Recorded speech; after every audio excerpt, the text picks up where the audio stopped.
नमस्कार दोस्तों, VK knowledge electrical में आप सभी का स्वागत है। आज यूपी आरवीएनएल TG2 का एग्ज़ाम हुआ है। मॉर्निंग शिफ्ट पेपर में जो क्वेश्चंस आए वो हमें मिले हैं। एनालिसिस के तौर पर हम आपके साथ चर्चा कर रहे हैं क्योंकि कल भी एग्ज़ाम होना है। सो आपका यदि पेपर नहीं हुआ तो इस वीडियो को देखिए और तैयारी कीजिए कि किस लेवल के क्वेश्चन आ रहे हैं। एग्ज़ाम देकर आए हैं तो हमें ज़रूर बताना कि आपका पेपर कैसा रहा, आपको ओवरऑल पेपर कैसा लगा, कितने क्वेश्चन लगभग आपने अटेम्प्ट कर लिए थे। ये क्वेश्चन मॉर्निंग शिफ्ट के हैं, एक बार फिर बता रहा हूँ। तो यदि मॉर्निंग शिफ्ट में आप पेपर देकर आए तो ज़रूर बताएं कि क्या इस तरह के क्वेश्चन उसमें आए थे। चैनल से पहली बार जुड़े हैं तो सब्सक्राइब कर लीजिए। जैसे ही अगले सेकंड शिफ्ट का हमें क्वेश्चन पेपर और मिलेगा तो हम उसका भी एनालिसिस आपके सामने रखेंगे। आइए ज़रा अभी जो कुछ क्वेश्चंस हमें मिले थे उनका एनालिसिस कर लेते हैं। देखो, वैसे जो क्वेश्चंस हैं वो ठीक ठाक थे, यानी मॉडरेट लेवल कह सकते हैं। ऐसे नहीं कि बिना पढ़े भी आप बहुत अच्छा कर सकते हैं, लेकिन ऐसे भी नहीं था कि आपने अच्छी तैयारी करी और आप कर नहीं पाए। तो पेपर जिन बच्चों की तैयारी थी उनके हिसाब से ठीक भी था। एक तो देखो, सबसे पहले जो आज तक रिपीट होता आया है, ये एकमात्र क्वेश्चन ऐसा है जो हर एग्ज़ाम में आता है और इसके आंकड़े तक चेंज नहीं करते हैं। वो सवाल क्या था? 4 पोल 50 हर्ट्ज है, सिंक्रोनस गति की गणना करनी थी। F × 120 बटा पोल करेंगे, उत्तर आएगा 1500 RPM।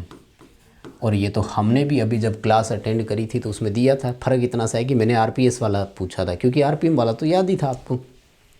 तो आई होप कि आपने ये उत्तर कर दिया होगा। सेकंड क्वेश्चन अच्छा था, थोड़ा सा सोचने वाला क्वेश्चन था कि फ्यूज और सर्किट ब्रेकर में से फास्टेस्ट कौन है, दोनों में से तीव्र कौन है या जल्दी प्रचालित या ऑपरेट कौन होता है। तो देखो, मैं थोड़ा सा फंक्शन के तौर पर आपको बता दूं।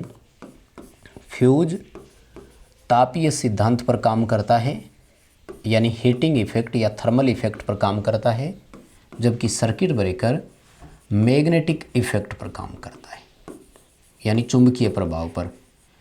तुलनात्मक रूप से थर्मल रिले जो होती है, ये फ्यूज होता है, उसको टाइम डिले रिले के नाम से जानते हैं। यानी ये ट्रिप होने में भी टाइम लेता है और रीसेट होने में भी टाइम लेता है। आजकल घर में अगर आप MCB से कंपैरिजन कराओ, ट्रिप हुई MCB, फिर से रीसेट कर दो, हो जाएगा। लेकिन थर्मल ओवरलोड रिले को तुरंत आप रीसेट नहीं कर सकते, तब तक वेट करना पड़ेगा जब तक वो ठंडा नहीं हो जाता।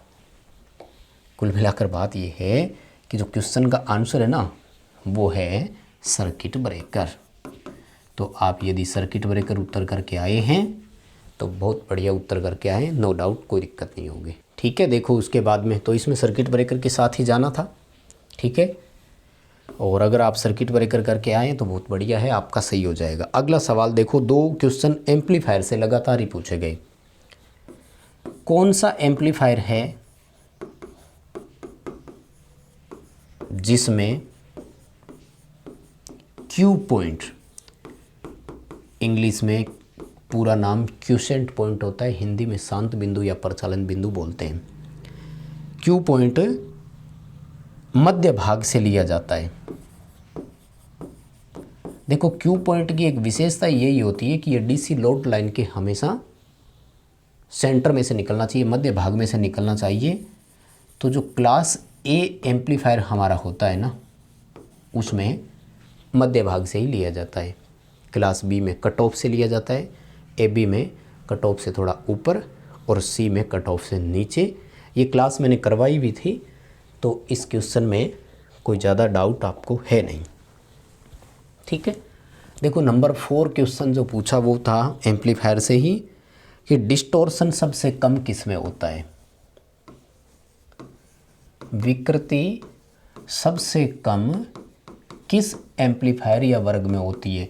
तो देखो, जिस एम्पलीफायर की दक्षता कम होती है उसी एम्पलीफायर का डिस्टॉर्शन भी कम होता है। क्लास A आएगा, है ना। यानी एम्पलीफायर के 2 क्वेश्चन बच्चे ने बताए तो उन दोनों में तो क्लास A ही उत्तर आएगा। विकृति कम है, विकृति के साथ साथ दक्षता भी कम होती है, तो वो कौन सा है? क्लास A एम्पलीफायर है। सबसे ज़्यादा अगर पूछा जाता तो फिर सी करते, यानी क्लास बी सी जो है उसमें विकृति और दक्षता दोनों ही अधिक होते हैं।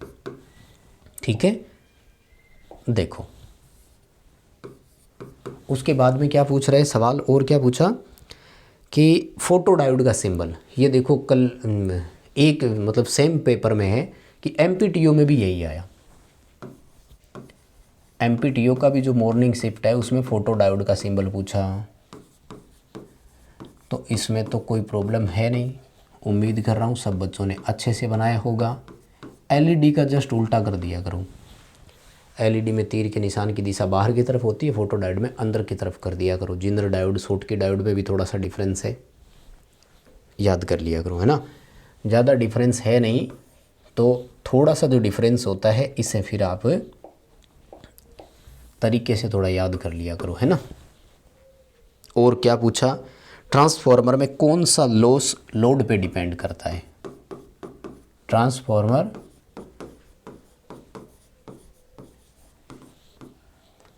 भार पर निर्भर हानि कौन सी है, तो ट्रांसफॉर्मर में तो दो ही हानियाँ होती है, एक कॉपर लॉस और एक आयरन लॉस। आयरन लॉस को अपन कांस्टेंट लॉस यानी फिक्स बोलेंगे, उसको भार के साथ कोई लेना देना नहीं है, तो लोड के साथ जो बदलेगा वो हमारा कौन होगा, कॉपर लॉस। तांबा हानि शॉर्ट सर्किट टेस्ट से ज्ञात होती है, इक्विवेलेंट सर्किट पैरामीटर भी इससे ज्ञात किए जा सकते हैं। ठीक है, और कौन सी ऐसी है जो लोड के साथ नहीं बदलती है, ऐसा क्वेश्चन भी आ जाए तो उसको भी कर देना। उसके बाद में कह रहा है कि सवाल दिया हुआ था 200 साइन ओमेगा टी और इसमें आरएमएस मान पूछा था। देखो इस इक्वेशन को मैं बहुत बार हल करवा चुका हूँ। साइन के पास लिखा गया मान जो होता है वो हमेशा मैक्सिमम वैल्यू होती है। मैक्सिमम का दूसरा नाम होता है पीक वैल्यू। यानी अगर मेरा सवाल यहाँ ये होता कि बताओ इसमें पीक वैल्यू कितनी है, तो हम सबका उत्तर होना चाहिए 200 वोल्ट। अब जब आरएमएस मान ज्ञात करना है तो आरएमएस मान के लिए फॉर्मूला क्या है, 0.707 इंटू पीक, है ना। 0.707 इंटू 200 करेंगे, उत्तर आएगा 141.4 वोल्ट। ठीक है, तो ये हो गया। अब इसी में देखो बच्चे ने एक और क्वेश्चन बताया, बट मुझे समझ नहीं आया कि वो क्या बता रहा था। उसने लिखा कि तात्कालिक वैल्यू से एक ये था, मतलब हो सकता है कि इसमें भी तात्कालिक मान पूछ लिया गया हो, इंस्टेंट वैल्यू, या फिर इंस्टेंट समीकरण में से ये आया, यूँ बोलना चाह रहा होगा, बात एक ही है। ठीक है, क्योंकि तात्कालिक मान तो हम क्या करते हैं कि किसी टाइम के सापेक्ष ज्ञात करते हैं। इसमें अगर हमें टाइम दे देना कि 5 सेकंड बाद बताओ मान कितना है, तो बता सकते हैं ना। किस क्षण वैल्यू पूछी, तत्क्षणिक वैल्यू या तात्कालिक मान का मतलब ये होता है कि किसी भी क्षण मापा गया मान, और ये हमेशा समय के सापेक्ष होता है। तो मुझे लगता है वो इस इक्वेशन के बारे में ही बता रहा होगा, किस इक्वेशन में से क्वेश्चन आया। उसके बाद में कह रहा है कि जो इंडियन इलेक्ट्रिसिटी रूल 1956 में रूल नंबर 79 है, उसमें हॉरिजेंटल डिस्टेंस कितनी होनी चाहिए भवन से दूरी। और कह रहा है कि गुरुजी ऑप्शन फिट में दिए हुए थे सर। देखो क्षैतिज दूरी की अगर बात करें तो फिर ये 4 फुट है, ठीक है ना, 4 फीट की दूरी होनी चाहिए। और अगर हाइट की बात करते हैं तो फिर 8 फीट होनी चाहिए। तो इसमें 4 फीट वाला उत्तर आपका सही हो जाना चाहिए, यदि आपने 4 फीट पे क्लिक किया है तो। ठीक है, देखो वैसे तो बहुत आते हैं, 150 क्वेश्चन आते हैं टेक्निकल के, लेकिन याद तो सब क्वेश्चन नहीं रहते। जल्दी ऑफिशियल आंसर की आ जाएगी तो फिर डाउनलोड आप करोगे तो वहाँ से और देख ही लेंगे। इस वीडियो का उद्देश्य है कि जिन बच्चों का अभी तक पेपर नहीं हुआ वो ये समझ सकें कि टेक्निकल किस लेवल का आ रहा है, ताकि ज़्यादा उनको पैनिक करने की ज़रूरत नहीं है। और जिस हिसाब से अभी तक 8 या 10 क्वेश्चन हमने देखे हैं, पैनिक करने की ज़रूरत है नहीं, पेपर ठीक ठाक आया। उसके बाद में देखो ये कह रहा है कि 33 केवी से 66 केवी तक की जो लाइन है वो किस में इंक्लूड करेंगे। अब ऑप्शन बच्चे ने बताया नहीं, क्वेश्चन क्या पूछा है, मतलब किस रेंज में आएगी। तो देखो रेंज अगर वैसे मैं बात करूं तो फिर शॉर्ट ट्रांसमिशन में ही आएगी, ठीक है ना, लघु संचरण लाइन, क्योंकि 33 से संचरण स्टार्ट हुआ है, ठीक है। फिर मीडियम ट्रांसमिशन आएगा और फिर लॉन्ग ट्रांसमिशन आएगा। चलो कुल मिलाकर के मतलब इतने ही क्वेश्चन वो बच्चा हमें बता पाया, उसके लिए बहुत बहुत धन्यवाद। शिवेंद्र ने भेजे थे और मुझे लग रहा है कि बहुत अच्छा पेपर आप सबका भी गया होगा। यदि एग्ज़ाम देकर आए हैं तो हमें ज़रूर बताएं कि आपका पेपर कैसा रहा। इस वीडियो को लाइक कर दीजिए और चैनल से पहली बार जुड़े हैं तो सब्सक्राइब ज़रूर कर लीजिए। बहुत बहुत धन्यवाद।